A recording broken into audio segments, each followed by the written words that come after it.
Hey everybody, Master versus Many. No, I did not lose on time, and no, I didn't just roll out of bed. Actually, been up for a very long time. Just threw a good hoodie on, Cardinals shirt, go Big Red, right? You know what I'm talking about. And I got 39 minutes and 26 seconds to make the magic happen. Now, obviously, we expected B4 to be played as we switch over to our main analysis template. We expected B4 to be played because what else could Black really do? It's important if you play a Sicilian to know that there's not really many options when you extend the queenside structure early as far as take. Whoa, that was big.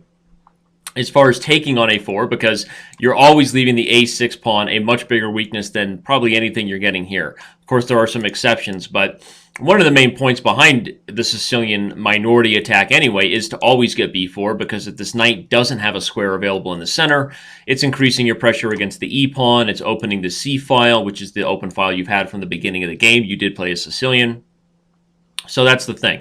Now, in Sicilians where white has access to the light squares, I'm obviously going to have to play knight to d5 here. The question becomes for black, how do they want to capture? Most of the time, the answer is with the knight, because in this scenario, the bishop is more important for the future protection of the light squares, which is where white would like to get some access to.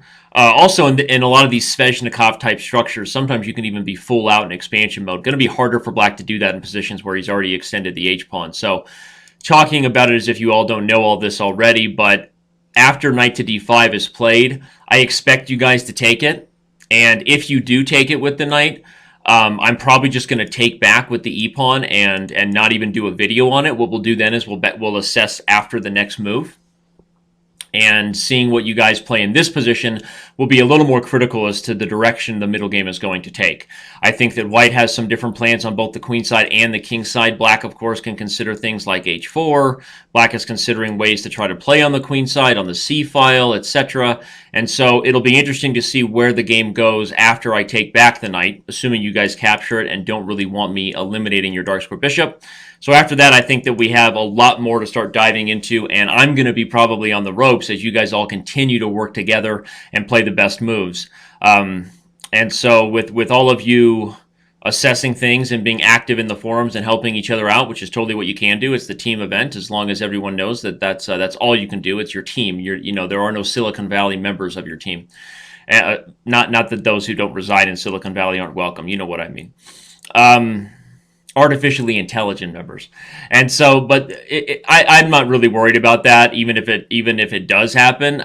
The main point of this experiment is to learn something and to see what happens as a game evolves and as we talk about our thought process and hopefully see where the position goes and what happens in someone's calculations, where they make mistakes and not, whether it's the world making a misevaluation, which is more likely, I think, where I'd catch you guys, is some sort of positional misevaluation where I sort of get lucky to have a plan rather than a miscalculation, because when so many brains work together, I think the chances of a blunder just go way down because you sort of blunder check yourself by definition with the voting process. If only that worked in the general election of the Electoral College system in the United States when we elected a new president, right? If only we could actually blunder check ourselves. Hashtag joking. Hashtag not really. So let me kick things back to you guys and go back to the main game. Flip over to the Making the Moves template. Let's see how much time I have left here as we do a hard refresh one more time. And I get back to work writing chesskid.com curriculum.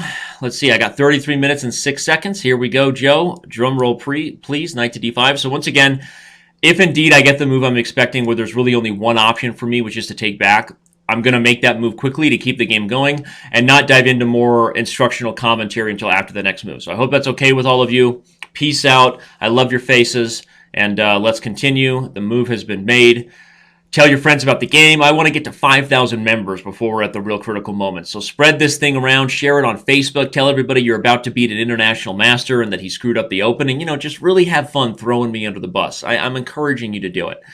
Until I get move confirmation, and there it is. We refresh, and that means Team World now has 23 hours and 59 minutes, our favorite time left on the clock. And I will see you all later.